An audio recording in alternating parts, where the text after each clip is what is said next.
अरबों में जंगों का मिजाज या तरीकाकार क्या होता था। तरीकाकार ये होता था हर जमाने में, वो इस्लाम से पहले भी और इस्लाम के आने के बाद भी, जो जंग इस्लाम में हुई है उसमें भी होता ये था कि कोई भी लश्कर होता था ना, उसके 3 हिस्से होते थे और एक इजाफी होता था। एक होता था दाएं तरफ, इसे कहते थे मैमना, एक था बाएं तरफ, इसे कहते थे मैसरा। मैमना निकला है ऐमन यानी यमीन से, इसे कहते हैं राइट साइड। मैसरा निकला है ऐसर, जिसे कहते हैं लेफ्ट साइड। एक गिरोह, एक लश्कर, एक ही आर्मी है, उसके 3 हिस्से होते थे, एक राइट साइड वाला, एक लेफ्ट साइड वाला, एक दरमियान वाला। दरमियान वाला होता था कल्ब लश्कर या कल्बुल जैश, ये लश्कर का दिल कहलाता था। इसके आगे एक दस्ता होता था, उसे कहते थे मुकद्दमतुल जैश, कि जो इन तीनों गिरोहों में सबसे पहले जाकर दुश्मन से लड़ता था, उसे कहते थे मुकद्दमतुल जैश। तो मुकद्दमतुल जैश में सबसे बहादुर लोगों को रखा जाता था, ताकि उनको देखकर बकिया सब लश्कर वालों का अंदाजा हो जाए कि अगर आगे वाले इतने बहादुर हैं, तो मुकदमा कहते हैं तारुफ को, तारुफ इतना बहादुरी से हो रहा है तो बाद वाले क्या करेंगे। ये जो दरमियान था ना कल्बे लश्कर में बैठते थे मेन स्ट्रीम लोग, जो उस लश्कर के सिपह सालार या बड़े बड़े कमांडर इन चीफ वो बैठा करते थे मसलन, और यमीन और यसार में तमाम सिपाही बैठा करते थे। तो कल्बे लश्कर की मिसाल ये होती थी मसलन कि कल्बे लश्कर में अल्लाह के रसूल बैठा करते थे।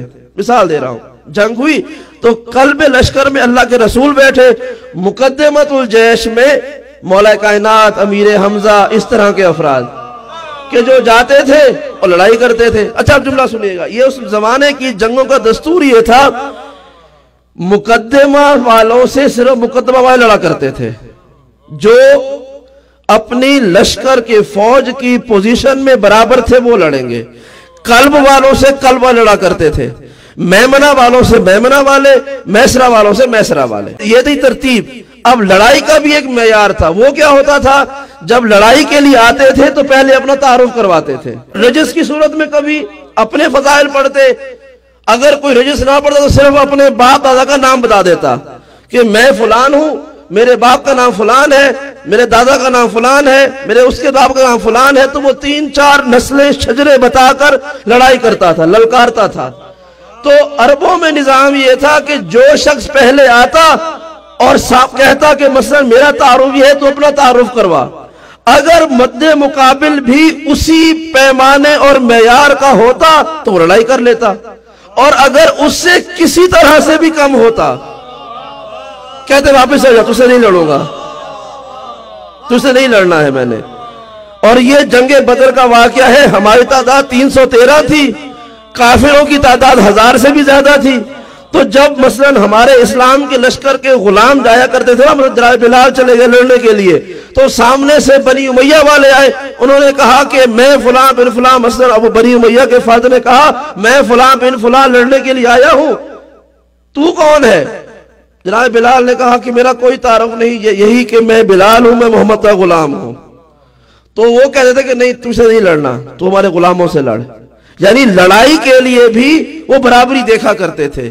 यही वजह है कि आपको बड़ा मारूफ सवाल सुनने को मिलता होगा कि ये लोग अपने मिंबरों पर सिवाय अली के किसी का जिक्र नहीं करते, जब भी जंग पढ़ते हैं अली की जंग पढ़ते हैं। भाई मैंने ये कहा था कि मुकद्दमे का मुकाबला मुकद्दमा करता था। हमने तो तारीखों में यही देखा है, जब भी इस्लाम के लिए जंग लड़ी गई है, अली इब्न अबी तालिब भी सबसे आगे जाकर नजर आते थे कि मैं अली हूँ, मेरे बाबा का नाम अबू तालिब है, उसके बाबा का नाम अब्दुल मुत्तलिब है, उसके बाबा का नाम हाशिम है। तो लड़ाई से पहले शजरा बताना पड़ता था।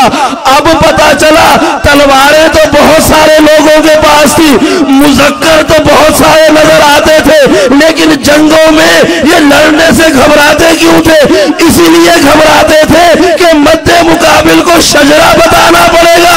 लड़ता वो था कि जिसके पास शजरा होता था।